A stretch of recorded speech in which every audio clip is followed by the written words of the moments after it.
Kiekvienas gyventojas namuose turi turėti savo privatų kampą. Švari estetiška aplinka labai svarbi ir mūsų emociniam būviui. Kai prasivalom savo aplinką ir tuo pačiu galvą, jeigu taip galima sakyti, atsiranda vietos kūrybai.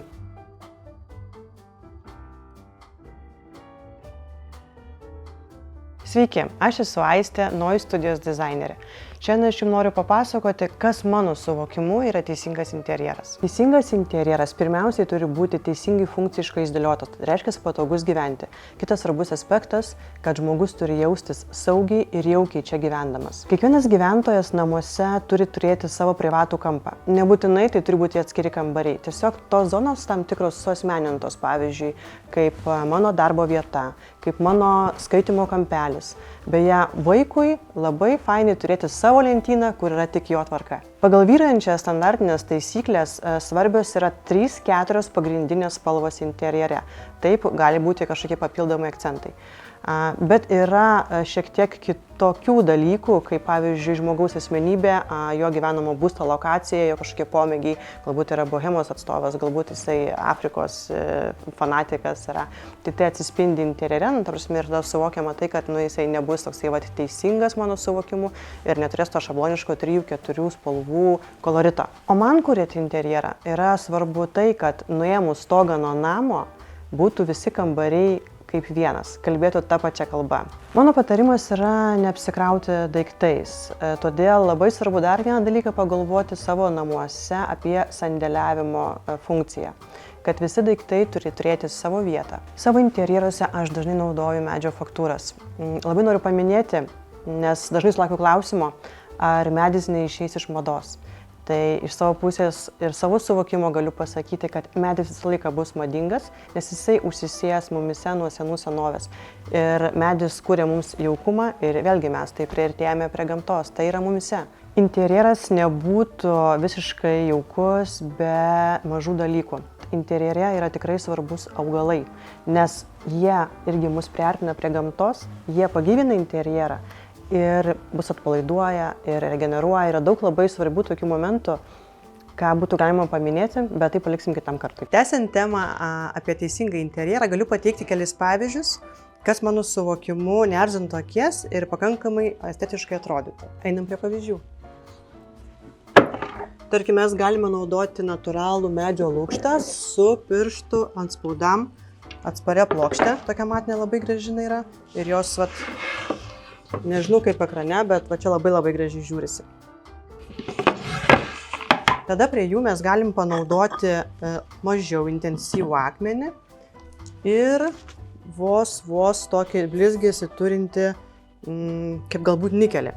Tai mes matome, koks yra niuansuotas ir gan saikingas, tvarkingas ir teisingas vaizdas. Kitas labai panašus, bet truputį ekspresyvesnis būtų variantas su degtono stalviršiu.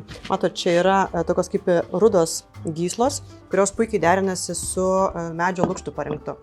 Ir taip pat galima panaudoti irgi prislopinto žalvario metalizuotą HPL. Matote tada, kad šiek tiek vaizdas pasikeičia, bet esmė lieka ta pati. Kitas labai fainas pavyzdys mėgstantiems estetiką ir atsižvelgiant į tvarumą būtų natūralių medžiagų pavyzdys. Tai tarkim kaip natūralus betonas. Labai gražiai atrodo iš tikrųjų. Jį galima priderinti su rusvai pilku medžio plokšte. Ir panaudoti. Galima žalvrinuoti, galima ne, bet jisai šiek tiek vis tiek suspindi interjere, nes jisai sugaudo atspindžius ir tuo tarpu pagyvina interjerą. Kokia graži paletė gaunasi, plus mūsų stalviršis Fenikso čia berods jisai yra, irgi liktais akmenėlių žaismas, kaip saulė šviečia, ar ne, juos šiek tiek turi tokį spindėjimo. Ir mes gaunam tikrai labai gražią spalvinę paletę su šitų deriniu, man patinka. Ką labai visgi norėčiau paminėti, kad interjeras labai fainai, kai jis būna gražus. Bet dar labai svarbus momentas yra tas, kad siekiamybė yra praktiškumas, nes mes ten gyvename eilę metų ir pasidarę interjerą gražų, norime jį ilgiau turėti gražų. Mano atradimas yra MDF plokštės, kurios yra dengtos anti-finger technologija, kurios nepalieka visiškai jokių pirštų antspaudų. Bet kas stebėtina, kad jinai ne tik praktiška yra, bet labai fainai yra spalvinė paletė ir turi matiškumo, taip jinai atrodo gan prabangiai.